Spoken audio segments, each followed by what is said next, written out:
যেজন গাউসুল আজম সেজন বাগদাদেওয়ালা, যেজন গাউসুল আজম সেজন বাগদাদেওয়ালা। ওরে তার কাঁধে যার চরণ যুগল মদিনাওয়ালা, বলেন তার কাঁধে যার চরণ যুগল মদিনাওয়ালা। যেজন গাউসুল আজম সেজন বাগদাদেওয়ালা, যেজন গাউসুল আজম সেজন। যখন আব্দুল কাদের জিলানীর বয়স মাত্র 4 বছর হলো, গাউসে পাক আব্দুল কাদের জিলানী রহমাতুল্লাহি আলাইহি ওনার আম্মা জান তেনাকে মক্তবের মধ্যে পাঠাইলেন। হুজুর যখন পড়ে আউযু বিল্লাহি মিনাশ শাইতানির রাজিম, হুজুর যখন আউযু বিল্লাহ পড়ে, আব্দুল কাদের জিলানী রহমাতুল্লাহি আলাইহি পড়ে বিসমিল্লাহির রহমানির রহিম, আলিফ লাম মিম যালিকাল কিতাবু লা রাইবা ফীহি হুদাল লিল মুত্তাকিন। আব্দুল কাদের জিলানী রহমাতুল্লাহি আলাইহি তিনি আউযু বিল্লাহ পড়ার সাথে সাথে, বিসমিল্লাহ পড়ার সাথে সাথে একটানা 17-18 পারা কোরআন হুজুরকে শোনায়া দিলেন। আব্দুল কাদেরকে জিজ্ঞাসা করা হলো, আব্দুল কাদের তুমি এই আজকে প্রথম দিন মক্তবের মধ্যে তুমি আসলা, তোমার তো আউযু বিল্লাহ শিখার কথা, তুমি কেমনে করে 17-18 পারা কোরআন শোনায়া দিলা?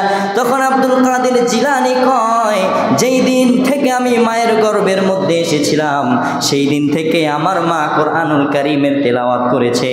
আমার মা যতক্ষণ পর্যন্ত কোরআনুল কারীমের তিলাওয়াত করত রে, আমি মায়ের গর্ভে থেকে থেকে সেই কোরআনের তিলাওয়াত বেশি বেশি শুনতাম, এবং মায়ের তিলাওয়াতগুলো শোনার সাথে সাথে আমি মুখস্থ করে নিয়েছি। এই জন্য আজকে আমি প্রায় 18 পারা কোরআন আপনাকে শুনিয়ে দিয়েছি। সম্মানিত হাজিরিন, আব্দুল কাদের জিলানী রহমাতুল্লাহি আলাইহি মায়ের কাছে থেকে তিনি কোরআনুল কারীম শিখেছেন। মায়ের কাছে থেকে প্রায় 18 বছর তিনি মায়ের কাছে থেকেছেন। 18 বছর থাকার পরে উনার মধ্যে একটা স্পৃহা জাগলো যে এখন আমার মনে হয় উচ্চ এলেম বেশি শিক্ষা করার প্রয়োজন।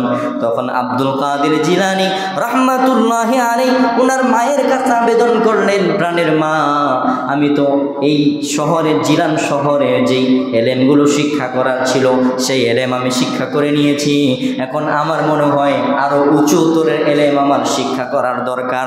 আম্মা জান ডাক দিয়ে বলে, আব্দুল কাদের তুমি কোথায় যাবে এই উচ্চ শিক্ষায় শিক্ষিত হওয়ার জন্য? যখন মা এই প্রশ্ন করলেন, আব্দুল কাদের ডাক দিয়ে বলে, আম্মা জান আমাদের আশেপাশে অত বড় মাদ্রাসা নাই, আমাদের আশেপাশে অত বড় হাদিস শিক্ষা করার মাদ্রাসা আমাদের আশেপাশে নাই, তাহলে কোথায় যেতে হবে? সে বাগদাদে যেতে হবে। জিলান শহর থেকে বাগদাদের দিকে রওনা হবেন। মায়ের কাছে দোয়া চাইলেন, আম্মা জান আপনি আমাকে বিদায় করে দেন, উচ্চ এলেম শিক্ষা করার জন্য বাগদাদে যেতে হবে। তখন আম্মা জান বলেন যে, আম্মা জান বুঝতে পারলেন ওনার সন্তানের মধ্যে অলৌকিক কিছু রয়েছে, অলৌকিক প্রতিভা রয়েছে, এই জন্য আম্মা জান অনুমতি দিয়ে দিলেন। ডাক দিয়ে বললেন, আব্দুল কাদের ঠিক আছে, তোমাকে আমি অনুমতি দিয়ে দিলাম, তুমি বাগদাদের সেখানে যাবা, সেখানে গিয়ে তুমি উচ্চতর জ্ঞান শিক্ষা অর্জন করবা। তখন আব্দুল কাদের জিলানী রহমাতুল্লাহি আলাইহি ওনার আম্মা জানের আদেশ পাওয়ার পরে, তখন তিনি সেইখানে রওনা দিবেন। কোথায় রওনা দিবেন? বাগদাদের দিকে রওনা দিবেন। আম্মা জান আব্দুল কাদের জিলানী 18 বছরের যুবকের গায়ে আম্মা জান 40টি দিনহার তিনার বগলের নিচে দিয়া দিলেন এবং সেলাই করে দিলেন, এবং আম্মা জান আদেশ করে দিলেন, বাবারে যতই বড় বিপদের মধ্যে পড়ে যাও কখনো মিথ্যা কথা বলা যাবে না, কখনো কি করা যাবে না, মিথ্যা কথা বলা যাবে না। আব্দুল কাদের জিলানী রাহমাতুল্লাহি আলাইহি তিনি কি করলেন, সেই কাফেলার সাথে তিনি রওনা দিয়ে দিলেন বাগদাদের উদ্দেশ্যে রওনা দিয়ে দিলেন। তিনি কি করলেন, সে বাগদাদের উদ্দেশ্যে রওনা দিয়ে দিলেন এবং তিনার বগলের নিচে 40টি স্বর্ণ মুদ্রা, 40টি দিনহার তিনার মা সেলাই করে দিয়েছেন। যেদিন সেলাই করে দিয়েছেন তখন তিনি বাগদাদের দিকে রওনা হয়ে গেলেন। বাগদাদের দিকে রওনা হয়ে যাওয়ার পরে আব্দুল কাদের জিলানী রাহমাতুল্লাহি আলাইহি যখন একটু সামনে আসলেন, সামনে আসার সাথে সাথে সামনে যখন গেলেন তখন আব্দুল কাদের জিলানী রাহমাতুল্লাহি আলাইহি, একটু এদিকে মনোযোগ দেন, আব্দুল কাদের জিলানী রাহমাতুল্লাহি আলাইহি যখন একটু সামনের দিকে গেলেন তখন কিছু ডাকাতের দল তাদের কাফেলাকে আক্রমণ করলেন। কি করলেন? ডাকাতের দল কাফেলাকে আক্রমণ করলেন। যখন ডাকাতের দল কাফেলাকে আক্রমণ করলেন তখন আব্দুল কাদের জিলানী রাহমাতুল্লাহি আলাইহি সহ তিনার কাফেলার সবাইকে ডাকাত চেক করতেছে, সবাইকে জিজ্ঞেস করতেছে যে তোমার কাছে কি আছে এবং তোমার কাছে কি আছে।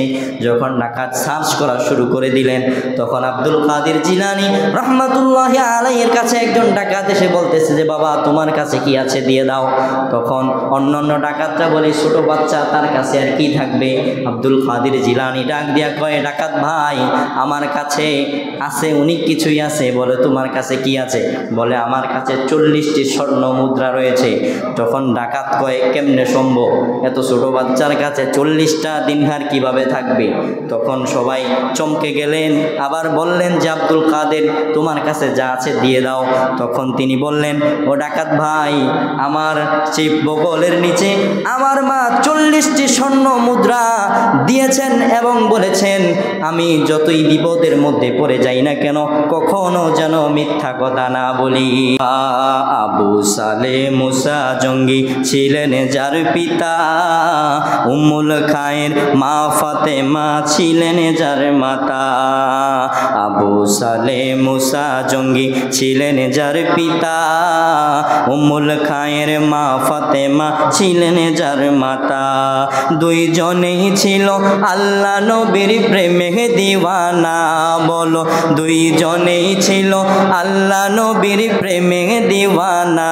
যেজন গাউসুল আজম সেজন বাগদাদেওয়ালা, যেজন গাউসুল আজম সেজন বাগদাদেওয়ালা। যখন ছিল পিরানে পীরের ছেলে বেলা, বাগদাদে পানি ছুটছে তখন বনি কাফেলা। বাগদাদে পানি ছুটছে তখন বনি কাফেলা। ইলমে দ্বীনের অর্জনে যার হৃদয় উজালা। বলো ইলমে দ্বীনের অর্জনে যার হৃদয় উজালা। যেজন গাউসুল আজম সেজন বাগদাদেওয়ালা, যেজন গাউসুল আজম সেজন বাগদাদেওয়ালা। ও হাজার কাঁদে তার চরণ যুগল মদিনাওয়ালা।